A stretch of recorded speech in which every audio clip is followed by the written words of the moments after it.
Corona ಸೋಂಕು ಶಂಕಿತನೋರ್ವ ಸಾವನ್ನಪ್ಪಿದ ಘಟನೆ ಕಲಬುರಗಿ ಜಿಲ್ಲೆಯಲ್ಲಿ ನಡೆದಿದೆ. ಕೊರೋನಾ ವೈರಸ್ ಶಂಕಿತ 76 ವರ್ಷದ ಮೊಹಮ್ಮದ್ ಹುಸೇನ್ ಸಿದ್ದಿಕಿ ಸಾವನ್ನಪ್ಪಿದ್ದಾರೆ. ಫೆಬ್ರವರಿ 29ರಂದು ಸೌದಿಯಿಂದ ವೃದ್ಧ ಮೊಹಮ್ಮದ್ ಹುಸೇನ್ ಸಿದ್ದಿಕಿ ಕಲಬುರಗಿ ನಗರಕ್ಕೆ ಬಂದಿದ್ರು.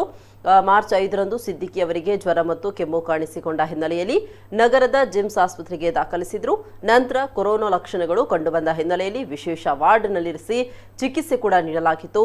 ಸಿದ್ದಿಕಿ ಅವರ ಗಂಟಲು ದ್ರವ ಸಂಗ್ರಹಿಸಿ ಬೆಂಗಳೂರು ವಿಕ್ಟೋರಿಯಾ ಆಸ್ಪತ್ರೆ ಲ್ಯಾಬ್ಗೆ ಕಳುಹಿಸಲಾಗಿತ್ತು. ಆದರೆ ವರದಿಗೂ ಮುನ್ನವೇ ಹೆಚ್ಚಿನ ಚಿಕಿತ್ಸೆಗಾಗಿ ಕುಟುಂಬಸ್ಥರು ಸಿದ್ದಿಕಿ ಅವರನ್ನ ಹೈದರಾಬಾದ್ ಆಸ್ಪತ್ರೆಗೆ ಶಿಫ್ಟ್ ಮಾಡಿದ್ರು. ಸಿದ್ದಿಕಿ ಸಾವನ್ನಪ್ಪಿರುವ ಬೆನ್ನಲ್ಲೇ ಅಧಿಕಾರಿಗಳು ಕುಟುಂಬಸ್ಥರ ಆರೋಗ್ಯದ ಮೇಲೂ ನಿಗಾ ಇರಿಸಿದ್ದಾರೆ. ಜಿಲ್ಲೆಯಲ್ಲಿ ಕೊರೋನಾ ವೈರಸ್ ಹರಡದಂತೆ ಜಿಲ್ಲಾಡಳಿತ ಕಟ್ಟೆಚ್ಚರ ವಹಿಸಿದೆ.